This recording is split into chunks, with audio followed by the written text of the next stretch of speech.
Welcome to Skin Deep, our very first podcast. And today I am joined by Dr. Patel here from George, not originally. From where are you originally? No, originally from Joburg.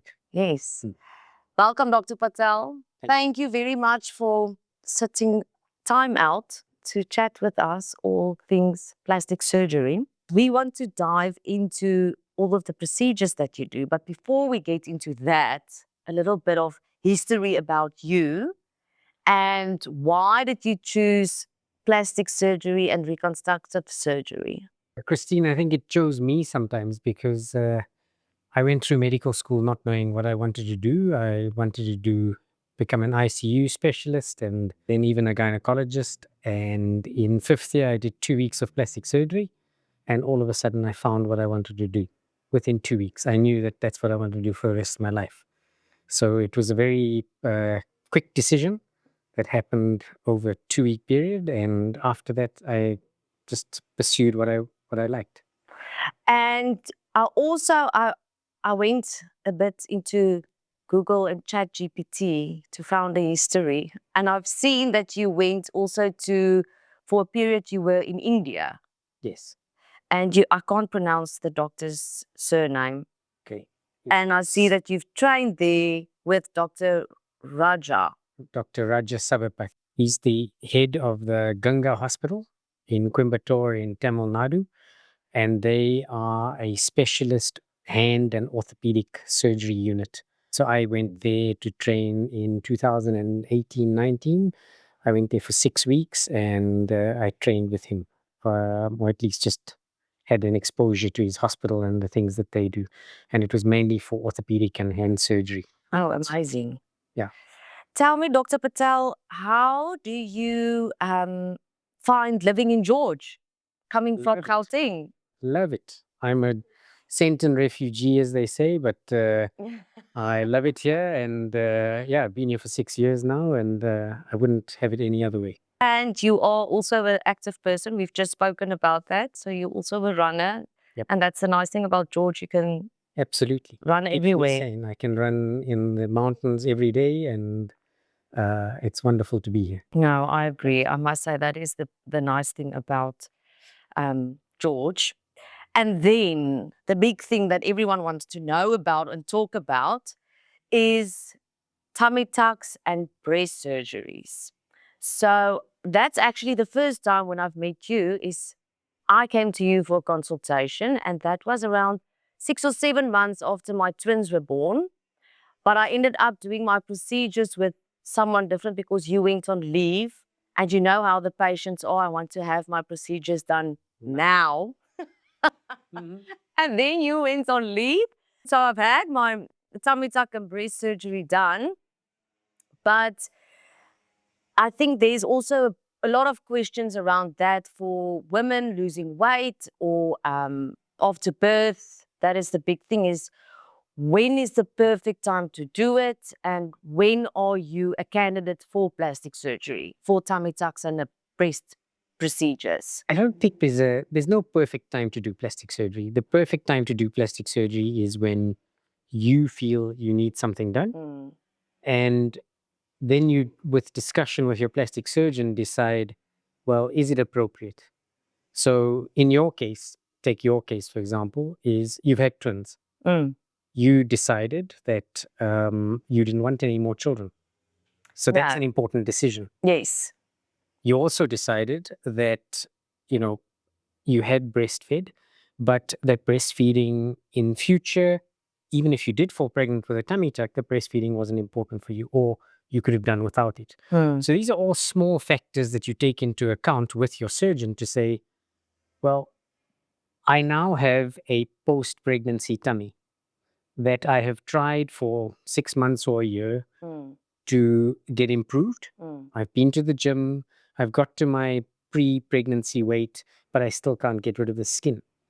And no amount of gymming or six-packing or doing whatever you like is going to get rid of that skin. You know this. No, definitely not. And so the easiest way to get, or the best way to get rid of it is to have a surgery done.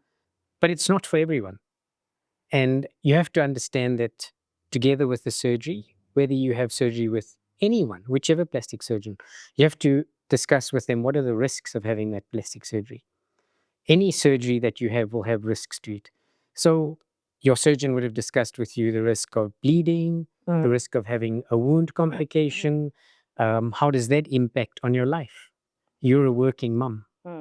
It's not like you can afford months and months off.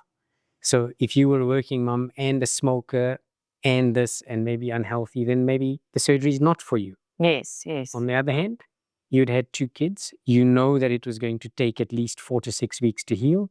You have that time that you can take off, and you were prepared to take it off to get the result that you wanted. So Yes, those are all things factors that fell into place that made it safe for you to have the plastic surgery. yes. So again, timing is everything about plastic surgery, but that is a discussion that you have with your surgeon. Yeah, mine was 6 to 7 months after the twins. And then my eldest at that time was just over 2 years old, 2.5, almost 3 years old. But so what my doctor then also told me is what I was also taking in consideration was the fact that they were still small. So if they were toddlers and I had to Absolutely. pick them up, because I had the 2 procedures done at once. Yep. So that was also the big thing. And I've lost my weight. I was back where I was. I also had very bad diastasis, and he didn't actually know how severe it was until he opened me up, and then so I had a full mesh also put in just to help reconstruct my. So like you've said, no gymming would have. I had skin that you can pull. Nothing would have ever helped for that. So I must say, for myself, definitely that was the biggest saving, and it helped me a lot in general. And I think that's also a thing that a lot of people are unsure about, is whether it's gonna change your body completely. What happens if you do pick up weight now afterwards in that areas, and how can you maintain your surgery results after you've had it done? Just live a healthy lifestyle. Yes. Just do the basics. Don't try and go the Kira with everything and try and do this and that diet and this diet and every second thing that you see on social media, Yeah. because they don't really help. The reason there's so many diets out there is because none of them work. And they work for a time, and as soon as you stop them, they stop working, and then you pick up the weight that you had anyway. So just a balanced lifestyle is good in all way. For certain things, obviously you need help. Whether you have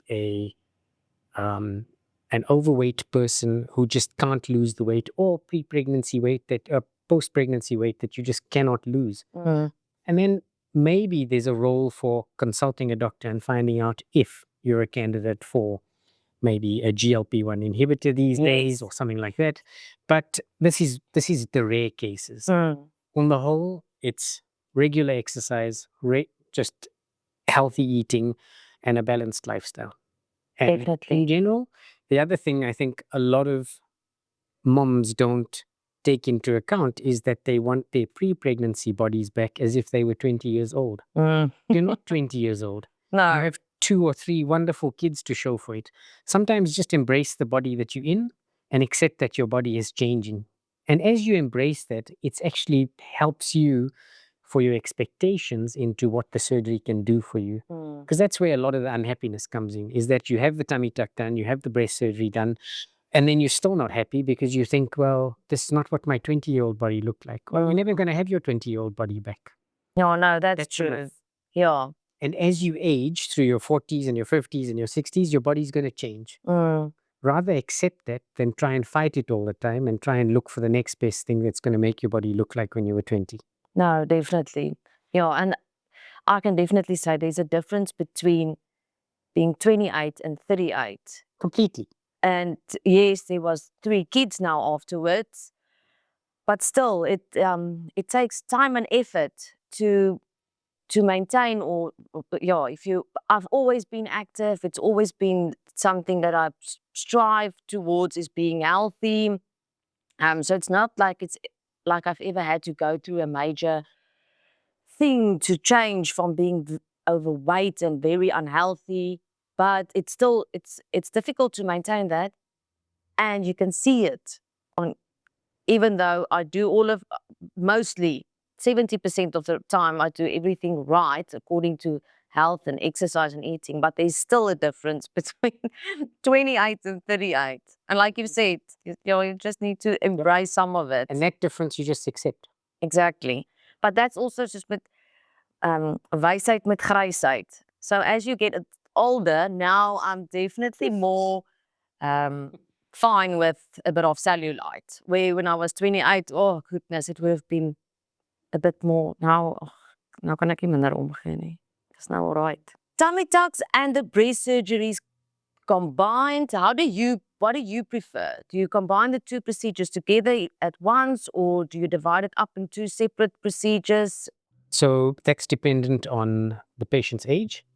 It's dependent on the patient's physical health, and it's dependent on the facility that you use to do it. I operate in a day case surgery center, so my patients go home the same day.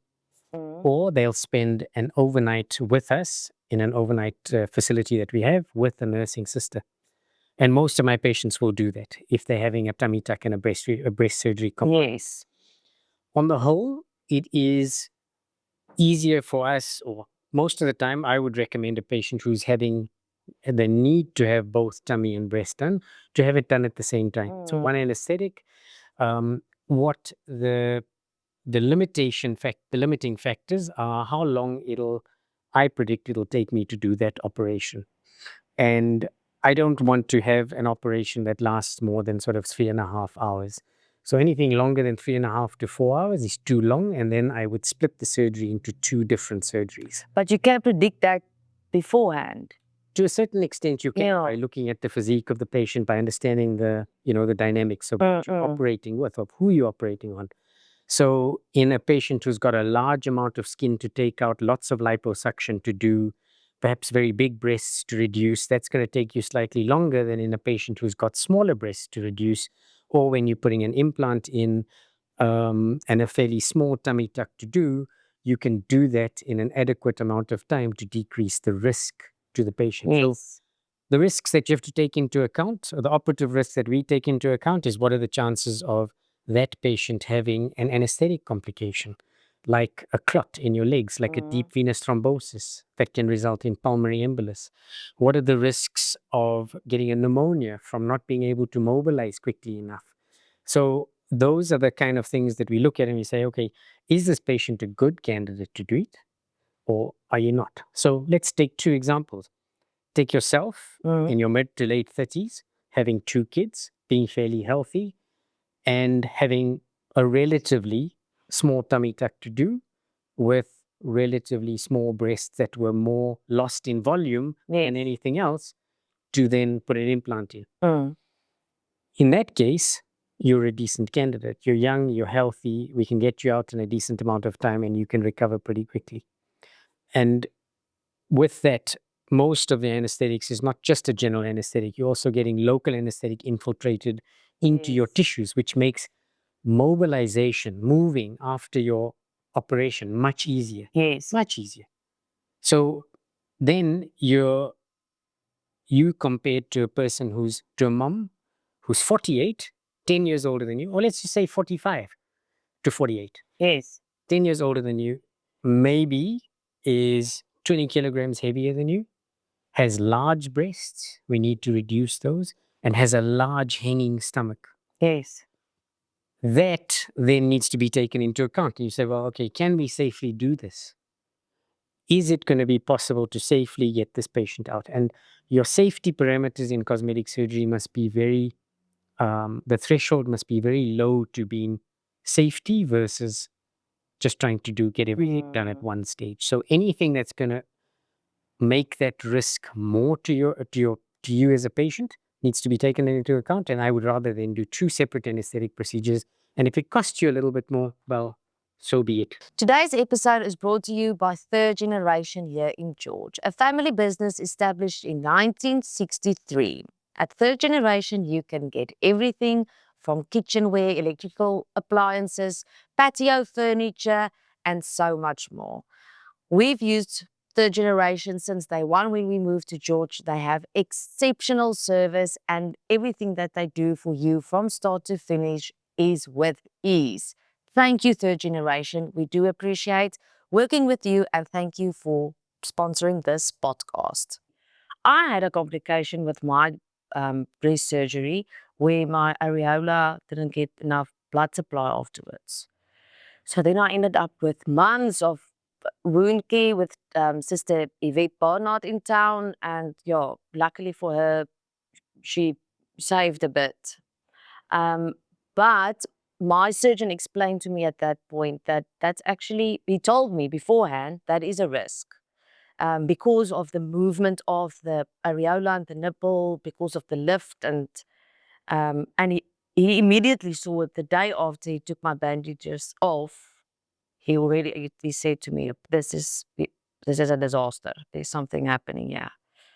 But yeah, so that way with the other breast and my tummy tuck looks amazing, but that was a risk. But he also said that, and also he's been practicing for more than, I can't remember at that stage, 30 years. And I think he said his fourth patient that happened to, but that is also a risk for patients. Yeah, Complications happen. it does. And it doesn't matter. You know, Who the patients sur- often ask me, well, you're the best surgeon that I've read about. Yes. And that's why I'm going, where do they get that from? It doesn't exist. There is no such thing as a best surgeon. Yeah. There are surgeons who do operations all of the time. Mm, And there are surgeons who have complications. And those who don't have complications are either lying or they didn't operate. exactly. No, So I totally agree. You can't have it. And you know this yourself. And also what you know and what you realized is that it's not a quick fix. No. As much as you want it to be fixed the next day, it doesn't get fixed the next day. No. So people have this thing that they come to you and they go, well, I need a second opinion. I need a third opinion. Because your anxiety levels at that stage get higher and higher and higher. And this tests your relationship with your surgeon. Yes. And that relationship is best built up before you even start the surgery. Definitely. If you don't like your surgeon, or if I as a surgeon don't like you as a patient, that's not going to work. No, it's not. So you've got to have full trust in me. Exactly. And I've got to have faith in you that as a patient, you will listen to me and what I say. Exactly. No, I totally agree. Listen, but I've seen your work with my clients and friends, and they're like, I'm all by mooi. Something that I want to know is when or why does some surgeons put in, specifically when it comes to breast augmentation, when is it on top of the pec muscle and when does a implant go under the pec muscle? Essentially, there's no hard and fast rule to say that it must go under or it must go over the muscle. Because I found that it's actually a personal reference more. Even I find it very difficult to explain to patients because everyone comes and says, I want a natural look. If you want a natural look, don't have an implant. It's very natural. Yeah. Right? If you put an implant in and you are reed thin, so you have skin that is so thin that I can pinch it between my fingers and I can get my fingers that close, then it means that if I put an implant just under your breast, Yeah. that the soft tissue, the skin that under that, is not going to cover the implant. Enough. Then you're going to look like Victoria Beckham back in the day. It means that the takeoff of the implant will be very obvious. Yes. That's the first thing. But secondly, in the long term, it'll mean that as the implant ages, your skin thins. So when you bend forward, you can see the implant rippling. Yes. And that's what we call implant rippling, visibility of the implant. Or when you feel the implant, you can feel the palpability of the implant. In other words, you can now feel the ripples that come there. So those are all things that we consider later on. So one of the tricks of hiding the top part of the implant is to put it underneath the muscle. Yes. But what people don't realize is that not all of the implant is hidden underneath the muscle. Only the top part of the implant is hidden underneath the muscle. The bottom part of the implant is still under just breast tissue. Oh. But the lower pole of the breast is usually thicker in thickness than the upper pole of the breast because that's naturally where the breast tissue sits.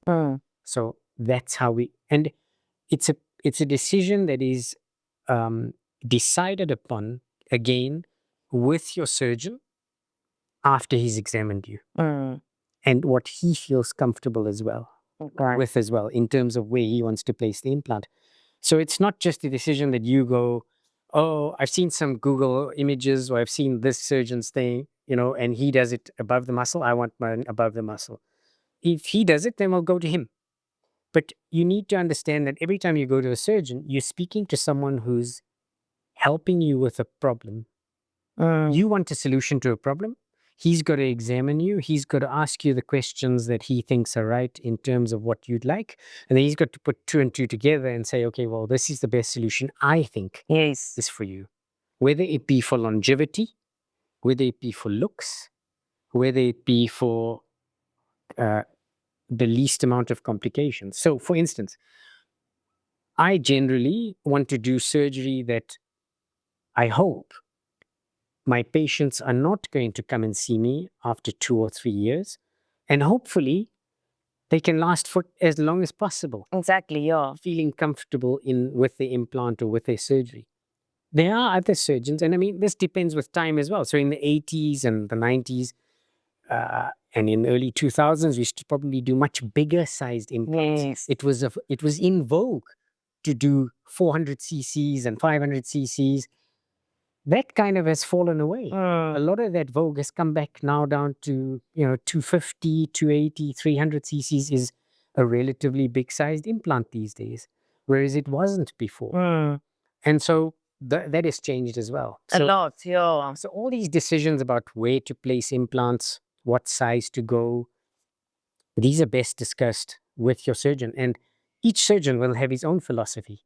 Yes. And if it doesn't fit with you, then that's okay. You go to another surgeon who's maybe his philosophy fits with you, Yes. with what you view. What's your response when everyone comes with photos of, I want to look like her or her, and because the expectation is so much different for each patient. Yes. And you have to, like you've said, the two of you must find the perfect recipe now for her to be happy. But because you can't go according to a photo. No. So does it ring an alarm bell? No, because a fair amount of patients bring photographs. I've done it. But what you have to do is you have to then counsel the patient to say, that's not you. So a couple of things that you don't know about a photograph. Is it real? Yes. Exactly. Has it been enhanced? What is the age of the patient in the photograph? What did they look like before? And what do they look like now? So all you know is what they look like now on the photo. Exactly, yeah. And then a lot of what I do is I point out, your skin has this much laxity. Do you see that in the photograph, it's not the same amount of laxity? Yes. Do you also notice that perhaps the way the patient is lying is different to the way I'm taking a photograph for you? And then the best way, I think, of bringing it all together is to show patients my own before and afters. Standing in the same place, in the same room, with the same photography. So you can see the scars. You can see the scars at day 1. You can see the scars at week 1. You can see the scars at week 6. So then you can see the progression of what your result looks like. And I think it's just how plastic surgery is these days, is that a lot of people research a lot on Google, on things like that. That's normal. It's not that someone thinks of a procedure and the first thing they do is go to a book, find a plastic surgeon and go, I want this procedure. No. And I think certainly I'm very lucky in that I have a patient population that is very understanding. And I find that their expectations are very realistic. So I deal with, like you, lots of women who've had kids. And that gives you a certain amount, in my view, of maturity. Yes. Of what you want, why it's important to you, and what your expectation of it is. Yes, yes. There's not no unrealistic expectation, but there's less of it. Yeah, I agree. Jy weet, it's like, Doc, my boobs is by my knie. Exactly. Dus asseblief ietsie doen. And it's as Yeah. simple as that. Yeah, yes, we can fix that. Yeah. Whereas the other extreme of it is when you get a young patient, and this is everywhere, I suppose, not only here, but in Europe and in the States, in more The modern countries, ethical part. where patients look really good, and then they want to look even better. And then you really have to kind of counsel them and say, well, either you can achieve what they want, or you can't achieve what they want, you send them somewhere else, or you just say, look, I don't think what you want is reasonable. So and that's a very surgeon and a patient dependent thing. And thankfully, I have a practice that has very little of that. Do you think that's a regional I think it's thing? got to do with regions as well. I think in the biggest cities where you have the added pressure of Status or work. So, in other words, if you were in Cape Town or in Joburg and you were working in legal firms in the banking sector and so on, where you get a lot of young executives all at the same time, and there's this thing of competing of how people look and what they've been doing. Whereas we in George have a very much more mature community that is more family orientated and so on. So the expectations are also different. Yeah. No, I'm just thinking because you were in Joburg and Sandton and now moving down, There is a slight difference. do you feel or see that there's maybe a bit of a difference? There is a difference. Dr. Patel, the other thing is facelifts. A lot of my clients are curious about that. And I found that there's a specific age. And it's not not like my mom, for instance, she's 66, but she's gonna kill me, but she's more of a candidate.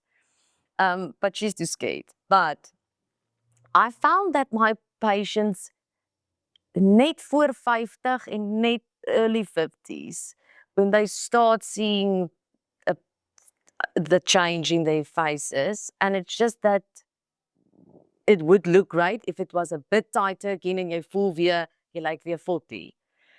Is there a real time, or is it all dependent on what you look like now and what you want to have?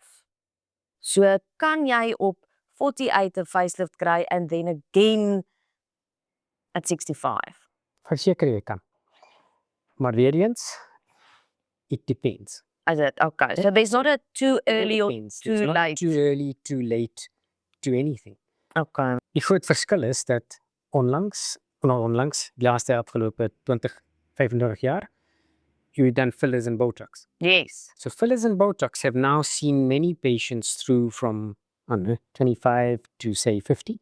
Yes. Whereas before, if you had to look at the average age maybe of a patient that had a facelift was much younger. Now that shift has gone to a little bit older. So like you say, in your late 40s, early 50s, maybe even late 50s now, Yes. patients are then seeing that a facelift is necessary. And as you rightly say, when you see that suddenly fillers are not giving you the change that you expect, that's because your skin dynamics have changed and they're not responding to the filler. Yes, I agree. Yeah. It's not because the filler's bad or inject. It's just that's how aging is. Yes. What I also see is that once people get into the filler and Botox cycle, that no one really tells them, look, fillers and Botox are not going to do it for you right now. Yeah. Now you need something more.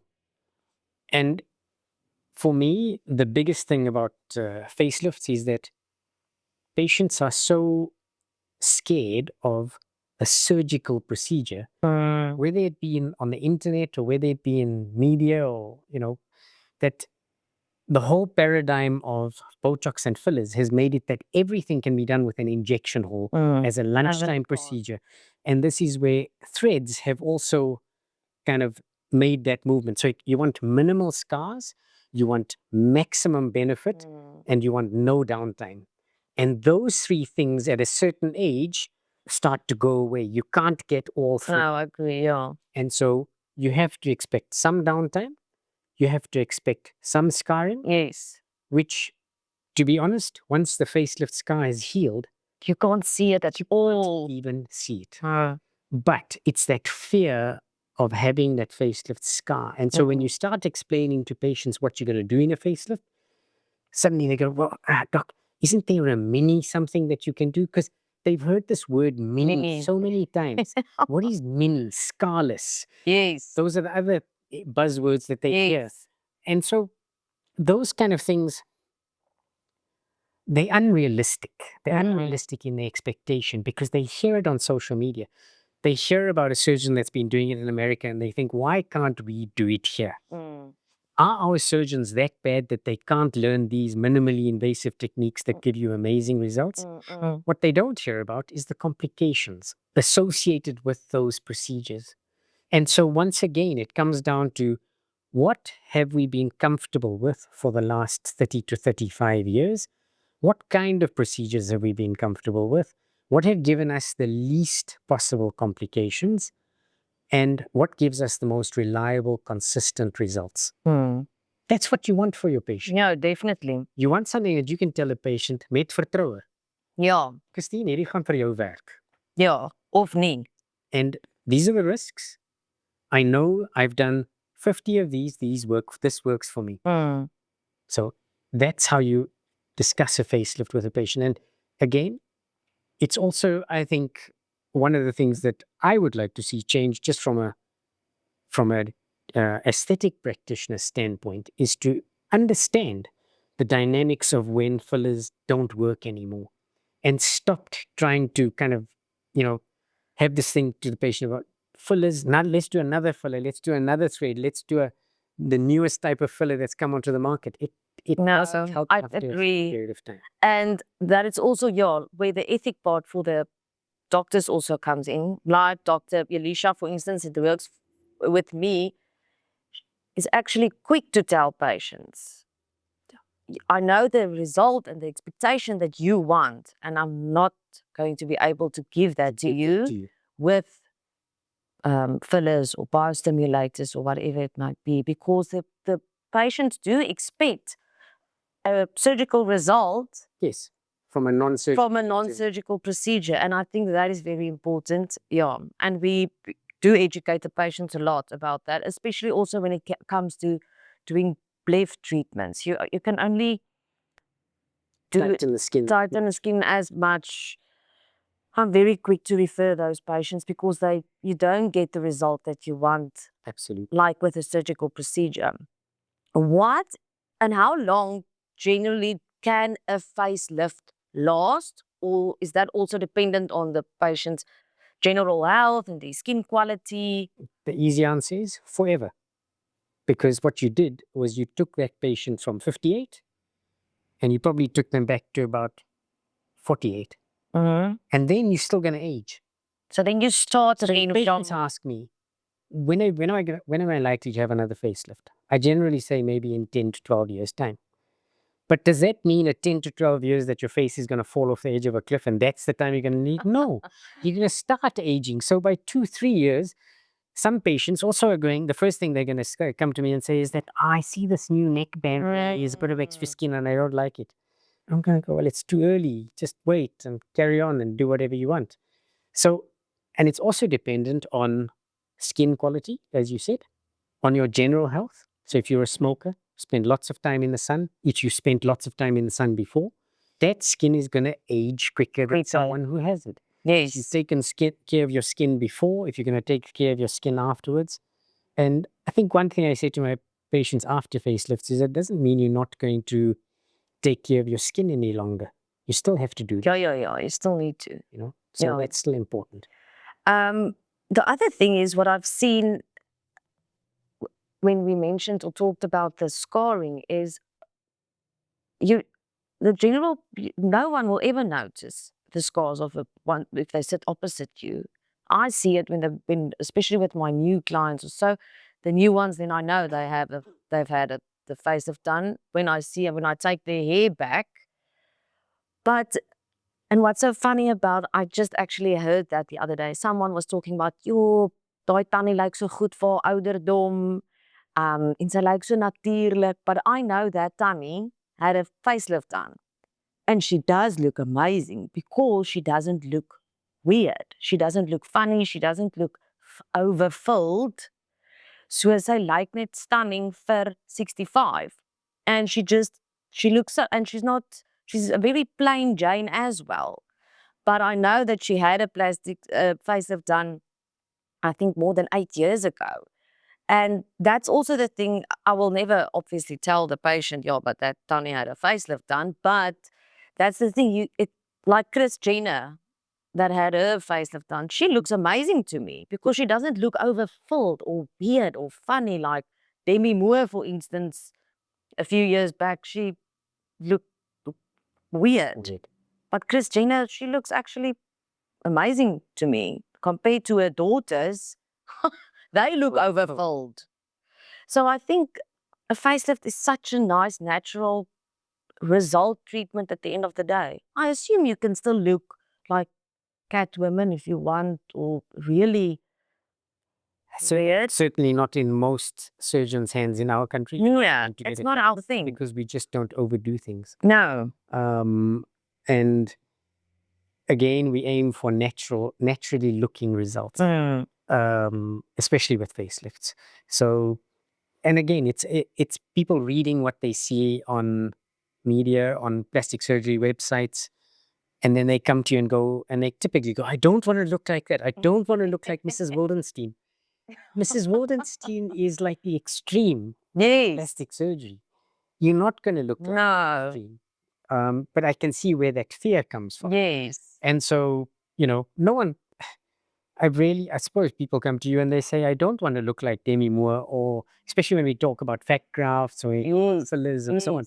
But that's because most of the marketing that goes out with fillers is natural results. Most of the social media marketing that went with facelifts, especially its history, is a lot to do with extreme results and extreme people. So this is the variation that people see. And that's why they're fearful of a surgical intervention. I think a lot of patients don't understand also. We always just refer to plastic surgery, but you are a plastic and reconstructive surgeon. So let's talk about the reconstructive side, just to explain what the two brings together and what does it mean. So reconstructive surgery is just about mending what is broken in different parts of the body. And as plastic surgeons, we operate on everything from the head to the toe. So it's not like reconstructive surgery only has to do with hair lips or, cleft palates, or gunshot wounds or face transplants. It has to do with everything that you can think of from the head to the toe, where you have either a cancer, a trauma, a burn, an amputation, nerve pain. We deal with it in different ways. But not all plastic surgeons do all reconstructive surgery. You cannot be good at everything, every reconstructive surgery. So reconstruction or reconstructive surgery is how our specialty started off. And it started off in World War I and World War II. And that was where the actual specialty started, with helping war victims look normal again. Wow, that's interesting. Yeah.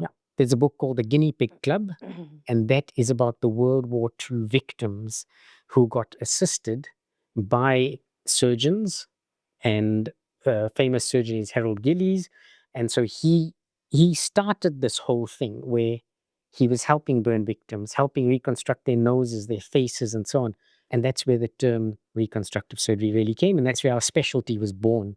Certainly in the latter, in the last century and now. So, and nowadays, if people think about reconstructive surgery, the first thing you think about is either cleft lip and palate, because it's in the media again. So kids, or they think about breast reconstructive surgery because after mastectomies, because that's a big thing. It's got a lot of media attention. But people don't think about the fact that hand surgery, hand reconstruction is done by plastic surgeons a lot. It's done by orthopedic surgeons as well, but plastic surgeons do hand reconstructive surgery as well. So I do amputations. When patients have large injuries where, in our district here, where farmers or farming workers get involved and get injured, we do a lot of that reconstruction. And that's really what reconstructive surgery is about. It's about sometimes stealing from Peter to pay Paul, or making things that are defective look more normal again. No, because I think a lot just think it's about No. And Breast and flat tummies. every plastic surgeon that is a good cosmetic surgeon is generally a good reconstructive Constructive surgeon surgeon. and has been a good reconstructive surgeon, because it's in reconstructing every part of the body that we understand the anatomy of that You know, place. that's amazing. And we know then, using those principles, how to take those forward doing cosmetic surgery. You know, It is because you not the need other to, way around. yes. And you need to repair a puzzle Yes. without all the pieces. Yes. So you need to add pieces from different places. Yeah. Yep. What was your hardest case if you think of reconstructive surgery? Can you recall a really? I've had cases where I've had to replant 5 fingers. So that has taken sort of over the 15 hours of surgery. Sure. I've had reconstructive cases where I have to replant a thumb. Most of the replantations are fairly difficult surgeries. They're difficult in that they take a long time. And once you start to get experienced in them, then you're not so scared about it, but it still takes a long time. But your first replant is very scary, because it's something that, you've trained for, but now you have to do it. And it takes a lot of concentration to do that. And I think those are some of the toughest surgeries that I've probably had to do. We do a lot of what's called free flap surgery. Free flap surgery is like breast reconstruction, where you take the tummy and you use the tummy skin and the tummy fat to reconstruct breasts. So you get 2 types of breast reconstruction: those that get reconstructed with implants, and those that can get reconstructed with soft tissue or your own tissue.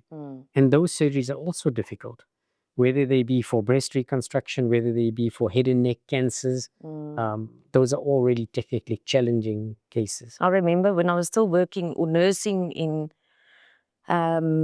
government sector, that's shown that's big procedures for the patients afterwards. Very. And the donor site is always the more painful site for the patients afterwards. Absolutely. I've actually had a 3rd plastic surgery done when I was 8 years old. Can you guess? You've had a cleft lip? No. No. Wera. What's balkwera in Engels? Bakwera, like mine. It's called autoplasty, né? It's called an Yeah.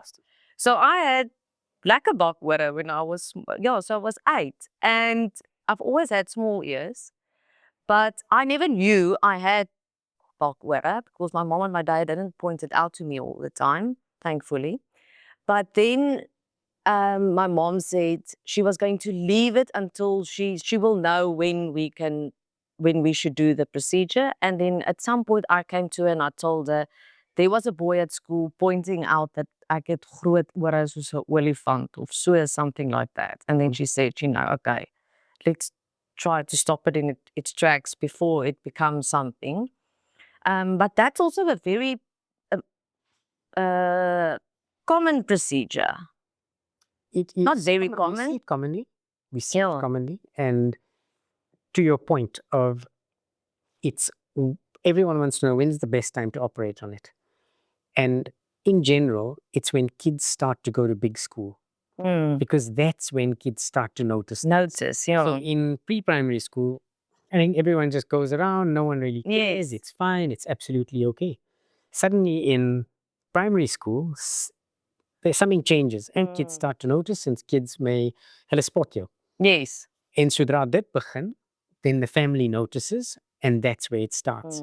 I think sometimes I've had parents come to me at year and a half, and they look at the ears and they say, can we do something?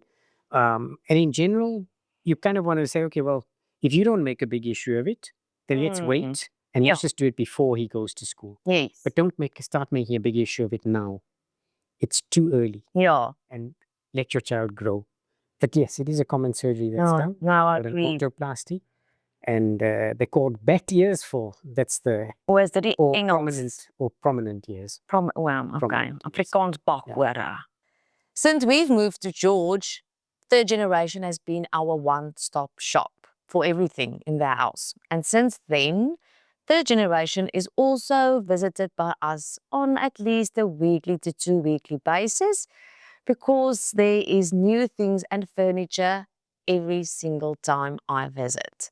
If you want something with exceptional service delivered to your home, same day, I'm packing everything for you, third generation is your go-to. Breast cancer is something that touches a lot of women's lives. And I think the journey is not just about the cancer treatment. How does when do patients, or when can they start with the reconstructive side? When they've had a mastectomy done? Is it after treatment? Is it still during? How does the reconstructive side work for women that had breast cancer? When we look at studies and evidence-based medicine and a lot of the literature that comes out, when we talk about literature, we talk about studies that are going on in big centers that show what is best Yes. for our patients. And most of these studies we read and we take in and we say, so the current big schools of thought are, should you do immediate reconstruction or should you do delayed reconstruction? Yeah, that's What does actually my immediate mean? question. Immediate means, should you do reconstruction at the time that you have your cancer taken out, or should you do reconstruction after you've had your cancer taken out and once the cancer is in remission? Yes. Again, you cannot put hard and fast rules to it. It depends on the type of cancer you have. It depends on the comfort with which your surgeon can happily remove the cancer, whether that cancer needs to remove the whole breast or only part of the breast, and whether any radiation is needed. In other words, whether the cancer has spread to the lymph nodes, whether there's going to be radiation or not, whether there's going to be chemo or not. All of these factors need to be taken into account. And it's not just a conversation you have with your plastic surgeon. No. It's a conversation you have with your oncologist, with your surgeon, with your plastic surgeon, as a team. And then you make a decision. So a lot of breast surgery these days is done in what we call multidisciplinary teams. It's not done just as a single surgeon, well, I come my borsten of afalni and I'm finished. Yes. Although multidisciplinary teams exist a lot in big cities, and they exist less in towns like ours, simply because there aren't enough surgeons, or there aren't enough surgeons specializing only in breast surgery or only doing certain things. And so these multidisciplinary teams don't always exist in the form that they should, where different people can assess you and come to a decision that is maybe best for you. However, that doesn't mean that you're getting, in my opinion, from the surgeons that we have, inferior care, because the surgeons also understand that they can consult with one another, and the surgeons can consult with the oncologist to find out what they're doing and what their plan is. And then based on that, we can give them an answer. In short, my experience in Johannesburg has been that a lot of patients opted for immediate reconstruction. In other words, as soon as the cancer was taken out, they wanted something done to the breasts so that they could look whole again after having had their mastectomies or their breast cancer taken out. A lot of surgeons here and in other parts of the country that I've noticed have elected to have cancer surgery done first, whether that be taking part of the breast out or some of the breast out and so on, and then or the whole breast out, leaving the patient to heal, going through the oncology treatment, and then after maybe a year or two, deciding, okay, I'd like something done now. And I think that's a very personal choice. I think the more modern woman would like something done immediately. And it all goes down to quality of life, what you do as a profession. Are you working? Are you not? What is your age? Have you had kids? Are you now retired? Are you in the second half of your life? Are you still living the first half of your life?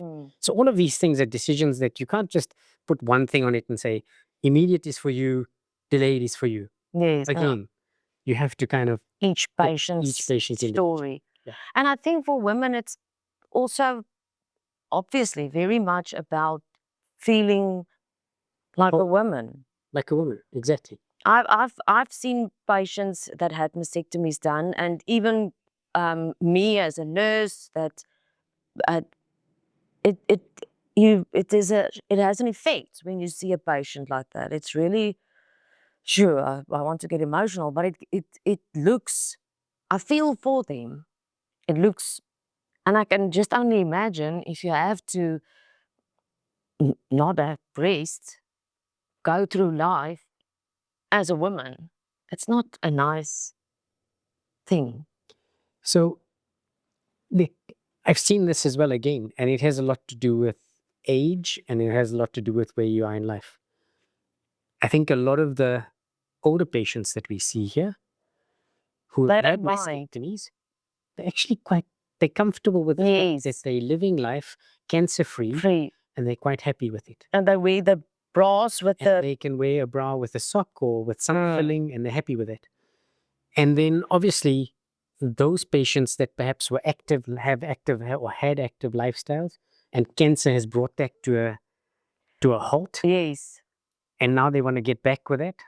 Say, for instance, a swimmer who goes to the gym or goes to a pool every day, puts on a swimming costume, and now doesn't do that anymore. That has a significant impact on their life. So again, it's got to do with quality of life versus the risk of taking on that procedure. So the other thing is, if you consider that if you don't have a multidisciplinary team, to do an immediate breast reconstruction requires your surgeon who's going to do the mastectomy and the surgeon who's going to do the reconstruction to come together at one time to do both operations at once. The length of that operation can be quite long in some cases. And so also that has to be taken into account. Not that the length of an operation is the ultimate factor determining whether you should or shouldn't have it, but it's about getting that team together. Whereas if you have a team that knows on Tuesday mornings, this is what we do breast cases, and we do 4 or 5 of them together. And my cancer surgeon is here, my reconstructive surgeon is here, and they both happily working as a team. Fine. Great. And you Yeah. know you're going to get into, a team that's going to look after you long term. Dr. Patel, I'm going to read these for you. The myths, the true and the false. Breast implants need to be replaced every 10 years. Kan ek vloek? Ja, jy mag. Bullshit. Fantastic, want ek gaan nie weer nie. Okay, if you get a facelift, you can't move your face naturally anymore. Bullshit. So you can get the same tummy tuck results from gym and diet.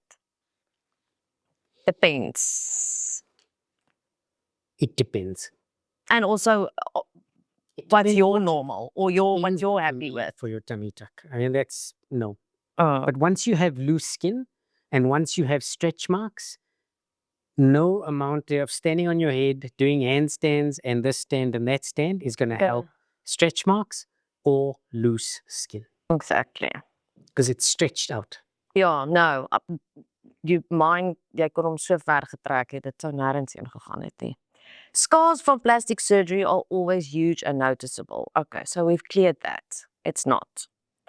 Non-surgical treatments can give the same results as surgery. Surgery is always the gold standard. Yes, definitely. By which everything else is measured in terms of result. And there's a reason why. It's because it's the most invasive is the bad word to use. But it's you the do the most to that patient within a very definitive amount of period of time. And it creates the most inflammation, it creates the most scarring, it creates the most healing power, which is what all other non-surgical procedures would like to create. Yeah, what do you do when you put a laser? What do you do when you do microneedling? What do you do when you put sculpture? What do you do when you put any biomodulator into your skin? You want to create inflammation so that you can incite a healing response so that that healing response can get collagen, and so collagen can tighten and give you the result that you want. Surgery is the ultimate form of that. Everything else goes towards surgery. Yes. So the answer to that is no. It's very rare that you can get surgical results with non-surgical treatments. I agree. Plastic surgery is only for the rich and famous. Ah, it used to be. It used to be. You know, and social media, the absolute burgeoning middle class of people that we have now have not just made it that you get a poor, low socioeconomic status and absolute riches. You get a massive amount of people who are now interested in plastic surgery, both young and old. And the spectrum of age has increased so much. And that is increased basically due to social media, cell phones, selfies, Instagram, and the like. So no, it's for everyone. You can't breastfeed after a breast augmentation. No, you can. You can breastfeed after a breast augmentation. Once you've had one surgery, you'll keep wanting more. Not true. Because again, it depends on why you want the surgery done, and it depends on who you are. And it depends on your doctor. And it depends on the doctor. Absolutely. Ethics. So, saying no to a client. En ek dink dit kom meer op die jonger generasie op, because I see that there's young patients doing facelifts in big chin en jawline en dis nou natuurlik ook also I refer to social media, but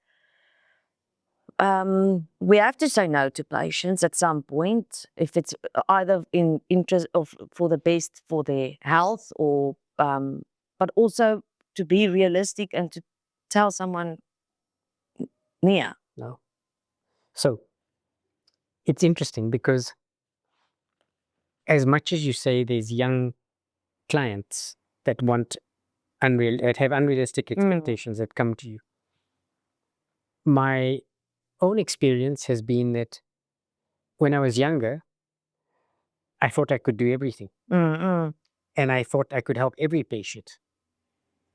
And I wasn't mature enough to know that I should say no most of the time. The other thing is I thought, well, if I don't do it, they're going to go to another surgeon and he's going to do it. So it's best I make a plan for it, which is really immature. But you have to grow as a surgeon. So you can't all be 30 years experienced surgeons. That comes with time. You can't buy time. You can't read about time. Time is just something that goes on its own. Now that I've had a few years in plastic surgery and that I'm comfortable about what I can achieve, it makes it much easier for me to say, no, sorry, I can't do that for you. Because I know that I don't want the headache of dealing with an unrealistic expectation that I have not met. The key to plastic surgery is always under promise and over deliver. Yes. Not the other way around. And also with that, maturity of the patient themselves. Correct. So it comes with maturity of patient and maturity of surgeon. It comes with both. And some of that maturity, yes, comes from having good teachers yourself. If you have good teachers who you can rely on, and not only rely on when you're studying, relying on after you study, then that's so much better. And as using them as guides, as mentors all the time. So I have I have at least 10 surgeons that I can easily phone at any time and say, listen, But I do for this patient. And they'll tell me. Do you find that you do have more younger and younger patients, or not specifically maybe garden route, but wanting? Oh yes. Oh yes. Not in certainly in my practice it's less. My patient profile is more 40s and upwards. But that's also as a consequence of where we live. Yes. I think a lot of surgeons working in bigger cities have very young clientele and they have to deal with these expectations. Dr. Patel, thank you so much for your time and your knowledge. Pleasure. Ek dink ons moet maar nog 'n een hou. Hierop Oh, shame ons sal. Baie dankie. Ek waardeer dit baie. Dis 'n plesier. En I'm going to see more of you because the ladies come to me, so ek hou trek van almal. I've seen what the list was, Ulalai, but thank you very much. I really do appreciate problem. your time today. Pleasure.